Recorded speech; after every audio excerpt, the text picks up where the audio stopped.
Halo, assalamualaikum. Siapa yang masih pakai Amazfit Bip sampai saat ini? Nah, sekarang sudah ada penerusnya lagi. Setelah kemarin ada Amazfit Bip S, sekarang adalah Amazfit Bip U atau Bip U. Bip pakai P ya, bukan pakai F. Orang Sunda nih ketukar-tukar mulu nih F sama P. Nah, ini katanya harganya 800 sampai 900 ribuan, tergantung harga resmi atau harga promo.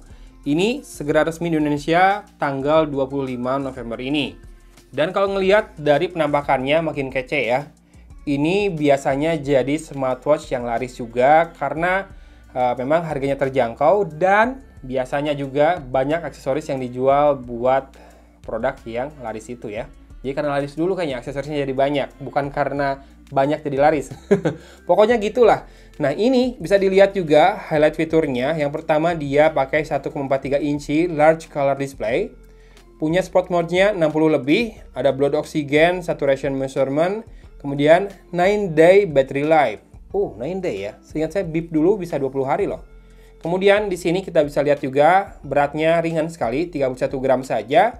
Punya water resistance sampai dengan 5 ATM, ada sleep quality monitoring dan juga ada PAI, Personal Activity Intelligence. Namanya, model name-nya A2017, Bluetooth versinya 5.0.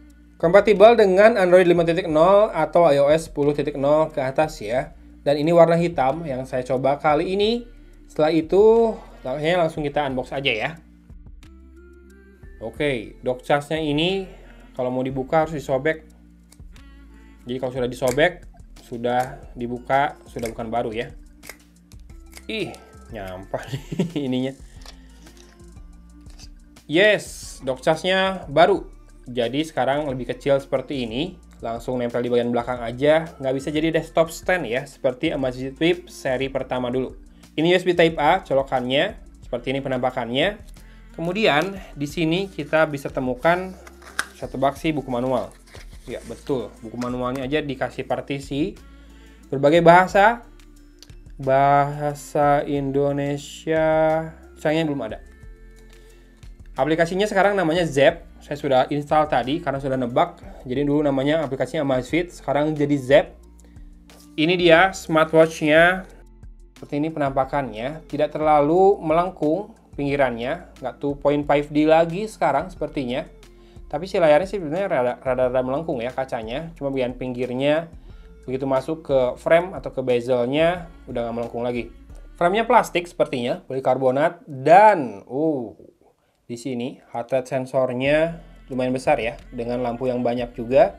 Lalu ada 2 pin magnetik buat chargingnya. Desain by Huami Amazfit model A2017, water resistant 5 ATM, dan ada serial numbernya juga. Dan ini strapnya kecil ya, mungkin 18 mm atau 20 mm. Dengan pengait seperti ini jadinya gampang dibuka dan gampang dilepas, dan dengan mudah bisa diganti dengan tali jenis lain ya. Seperti biasa ada satu buah tombol fisik di sisi kiri. Saya ngerasa ini kok lebih kecil ya. Bener nggak sih?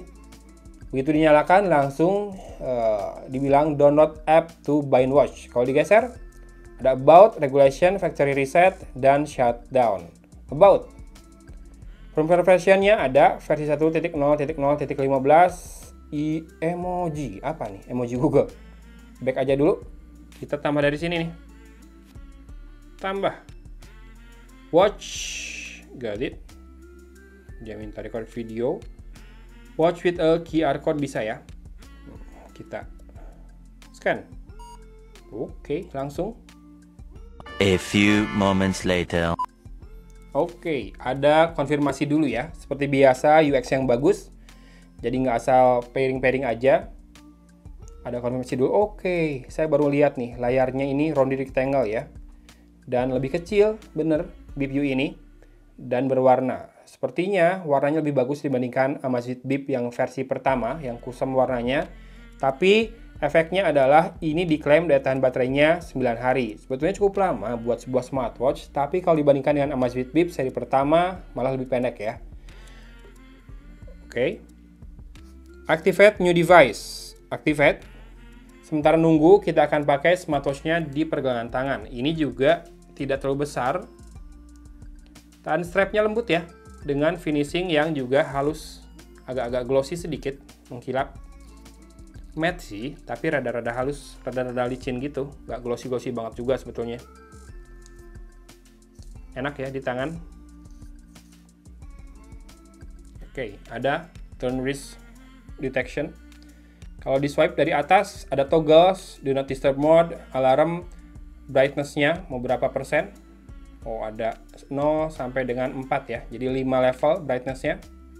Kalau dari bawah ke atas seperti biasa notif-notif yang sudah masuk ya. Kemudian kalau dari kiri ke kanan, music player, obtaining song name. Kemudian kalau dari kanan ke kiri adalah activity goal. Swipe lagi, ini heart rate. Swipe lagi, ini adalah PAI-nya, personal activity intelligence ya.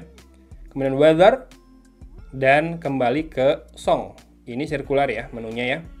Kalau mau ke menu utama, gimana kira-kira? Ditekan sekali aja si tombol fisiknya ketika lagi ada di watch face. Ada activity goal, PAI, heart rate, sleep, exercise, activities. Exercise-nya ada apa saja? Katanya ada 60 lebih. Outdoor running, treadmill, outdoor cycling, indoor cycling, walking, pool swimming, rope skipping, yoga, free exercise, rowing machine, electrical trainer, badminton, cricket, dance, strength training, dan more sport. Indoor sport ada 15. Banyak banget. Ini kalau saya disuruh ngabsen semuanya yang ada 60 lebih itu, jadinya capek sendiri. Kemudian ada apa lagi? SPO2, ini bisa buat blood oxygen juga berarti. Kalau activities adalah history dari yang sudah kita lakukan ya. SPO2, stress monitoring juga ada.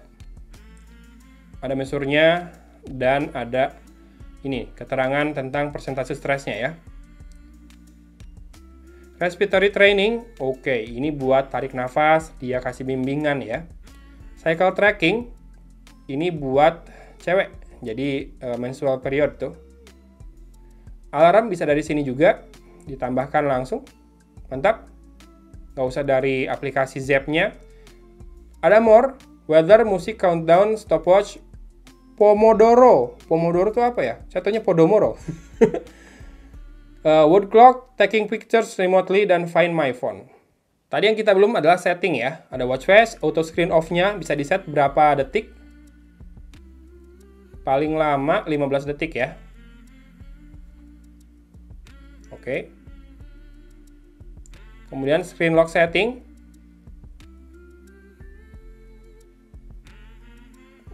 Ini biar nggak tiba-tiba nyala terus kepencet-pencet ya. Jadi ketika screen lock-nya nyalain, kita harus press the unlock button to perform operation.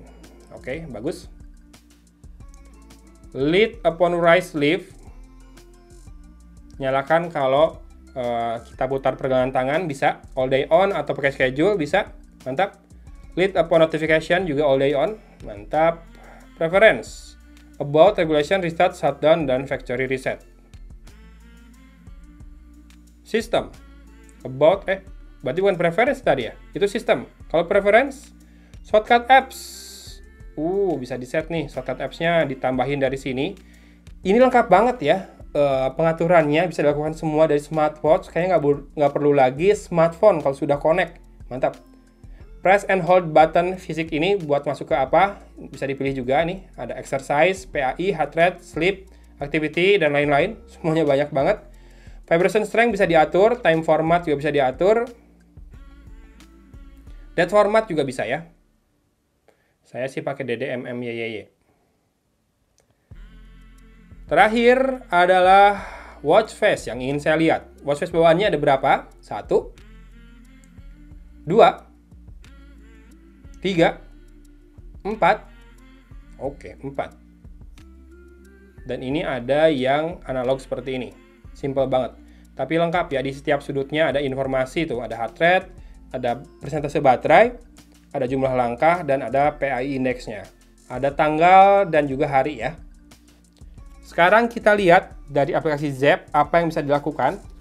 Oke, kembali setelah update firmware, kita akan cek apa yang ada di menu dari aplikasi Zepp buat BeepU ini. Store. Banyak banget watch face-nya. Nih, saya swipe ya ke bawah ya. Terus ada banyak. No more for now. Tapi kalau di klik more ini ada lagi sih sebetulnya. Tadi kan 4, ini jadi 5 tuh. Kemudian Mechanical Punk dari 4 jadi 5 juga. Traditional and Classic dari 4 jadi 6. Kemudian Quirky dari 4 jadi 6. Lucu-lucu ya si watch face-nya. Mantap lah buat harga 800 sampai 900 ribu. Ih, keren. Walaupun saya kayaknya mau pakai yang ini nih. Stand out banget penampakannya. Tapi yang ini juga bagus. Ini yang pink ini juga lucu banget. Aduh, mau semua, mau yang mana? Ini juga keren. Kadang-kadang kita tuh senang sama satu barang gara-gara hal-hal yang sifatnya fancy doang ya. Kayak watch face gini kan fancy menurut saya. Kita akan coba sync dan synchronize. Setelah downloadnya cepat barusan, synchronize-nya oke, rada makan waktu. About 1 min left. A few moments later. Wis, sudah muncul watch face barunya. Keren banget ya. Menurut saya kayak gini tuh simple tapi keren. Dan ini kelihatan di atas layar ada logo gembok. Jadi, nih nggak bisa diapa-apain. Screen lock, press the right button to unlock. Tuh, jadi baru bisa dipakai kalau sudah di-unlock. Ini mencegah kalau nggak sengaja kesentuh-sentuh ya. Tapi sepertinya ini nggak ada always on display. Kita akan cek di aplikasi. Aduh, serius, ngeliat watch face lain jadi pada pengen terus nih. Ini yang ini juga. Ah, sudah. Kita lanjut bahas yang lain dulu. Notification and reminder, incoming call, app alerts. Nah, kita harus kasih akses ke notification dulu kalau mau app alertnya di forward ke smartwatch. Dan kita bisa manage app-nya dari sini. Oke, bisa semua aplikasi ya, dipilih satu-satu. Kemudian standing reminder, ini pengingat waktu kalau kelamaan duduk. Incoming SMS dan goal notification. Goal notification itu kalau targetnya sudah tercapai, misalkan berapa langkah sehari tercapai baru ada notifnya. Vibration. Vibration ini bisa dipilih. Normal, custom. Tambah, misalkan kita mau vibrationnya panjang. 3 kali panjang. 1, 2, 3. Situ istirahat dulu, kemudian pendek-pendek.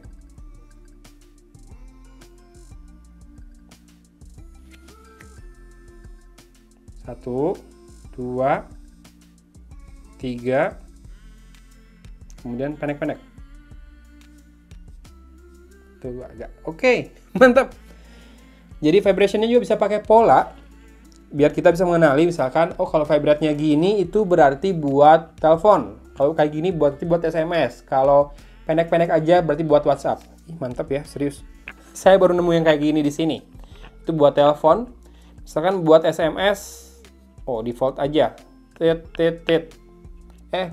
Kok jorok ngomongnya. Z gitu ya. Udah cukup yang itu aja. Mantap nih, vibration-nya bisa diatur seperti itu. Heart monitoring. Nah, ini bisa diatur heart rate-nya apakah mau all day. Kemudian active heart rate monitoring.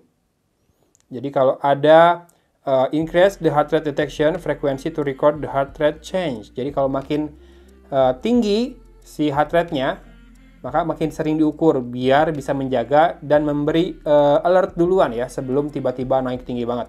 Kemudian ada sleep, assisted sleep monitoring. Sleep breathing quality monitoring juga walaupun masih beta, dan ada all day stress monitoring. Lengkap banget, serius. Saya masih geleng-geleng kepala nih. Smartwatch harga segini dikasih fitur yang lengkap seperti ini. Watch setting, wearing manner. Nah, bisa dipilih juga mau dipakai di kiri atau kanan. Saya di kiri saja. System language. Indonesia ada, cuy. Kalau tadi waktu pertama kali nyalain belum ada ya, karena belum update firmware. Sekarang sudah ada nih bahasa Indonesia kalau kamu mau. Kemudian app list management. Oh, bisa diatur juga urutannya. Hold the short button. Ya, yang tadi kan sisanya di more ya. Nah, ini bisa diatur mana yang mau muncul di deretan menu utama, mana yang mau di more. Kemudian app setting, weather, to-do list, word clock, dan alarm. Sudahlah, nggak usah dibahas, kayaknya gitu-gitu doang. Oh iya, dia bisa play musik juga. Nanti kita coba ya. Find watch, getar-getar. Discoverable buat si watchnya. Ini nggak perlu sebetulnya, karena buat apa? Bisa dideteksi sama Bluetooth lain. Kalau udah pairing sama ini udah cukup. Activity heart rate sharing. Smart device nearby to get your heart rate data. Nggak usah juga. Binding limits. Jadi kalau kita nyalakan, smartwatch kita nggak akan bisa di pairing dengan handphone lain ya. Ini mencegah kalau misalkan dicuri. Jadi dia nggak akan bisa dipakai. Tapi matiin aja untuk saat ini. Kita coba play satu lagu. Lalu kita lihat di sini. Muncul ya. Dan bisa di next. Next. Oke, next. Pause. Play. Previous.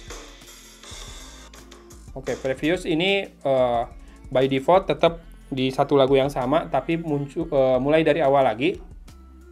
Tapi kalau diklik lagi sekali lagi, previewsnya mundur ke lagu belakangnya. Dan ini bisa atur volume juga nih. Dari sini. Mantap. Oke, itu dia Amazfit Bip U yang lengkap sekali fiturnya buat level harganya. Layarnya berwarna juga dan feels-nya sophisticated banget. Termasuk watch face-nya yang banyak banget dan keren-keren. Asli, saya jadi galau ngelihatnya. Walaupun ini layar lebih kecil dibandingkan Amazfit yang dulu, tapi vibransinya lebih bagus ya, lebih vivid. Tidak kusam seperti Bip yang dulu, tapi memang efek sampingnya adalah daya tahan baterainya tidak sepanjang Bip yang dulu yang sampai 20 hari. Ini hanya 9 hari saja klaimnya. So, teman-teman, menurut kamu apakah menarik di level harga 800 sampai 900 ribuan dapat Amazfit Bip U seperti ini? Bagi saya menarik sekali karena aplikasinya sangat bagus. Ya, mulai dari pairing yang butuh konfirmasi, kemudian vibration yang bisa diatur polanya untuk masing-masing tipe notifikasi. Kemudian juga apa tadi? App list management bisa diatur mana yang mau muncul di menu utama, mana yang tidak. Bisa buat atur musik. Kemudian juga ada fitur lab buat jadi tombol narsis. Jadi buat remote camera shutter ya. Di sini kita bisa lihat baterainya juga dan penampakan dari device-nya beserta watch face-nya ya. Oke, keren. Sekarang izinkan saya ganti watch face-nya dulu sekali lagi buat nunjukin watch face keren mana yang bisa kita pakai. Top. Ini keren kayaknya. Oh, bisa pilih mana yang mau di override. Yang ini aja yang jelek. Transmitting watch face-nya lagi. Completing soon. Teman-teman, kalau tertarik, linknya akan saya sertakan di deskripsi video ini ke toko-toko official Amazfit di berbagai marketplace Indonesia. Memang saya dikasih sama Amazfit, tapi kayaknya kebangetan ya kalau bilang di level harga segini, ini nggak menarik. Bukan karena dikasih saya bilang seperti itu. Kalau saya beli pun, harga segini dapat fitur seperti ini, menurut saya sangat menarik sih. Ya, apalagi kebutuhan saya di smartwatch biasanya nggak banyak-banyak. Tapi ini udah keren banget fitur yang disertakan. Oke, seperti itu penampakan dari watch face terbarunya. Gitu aja mungkin unboxing dan bahas fitur dan juga kelebihan. Kalau kekurangannya apa ya? Kelebihan aja deh yang kita bahas ya udah. Kekurangannya ya layarnya lebih kecil. Oke, itu kekurangannya. Daya tahan baterainya juga lebih pendek. Tapi kan layarnya lebih bagus ya dibandingkan Amazfit Bip yang dulu. So, itu dia Amazfit Bip U. Pembahasannya kali ini cukup panjang. Terima kasih sudah menyimak. Dari Kota Cimahi, Agun pamit undur diri. Wassalamualaikum warahmatullahi wabarakatuh.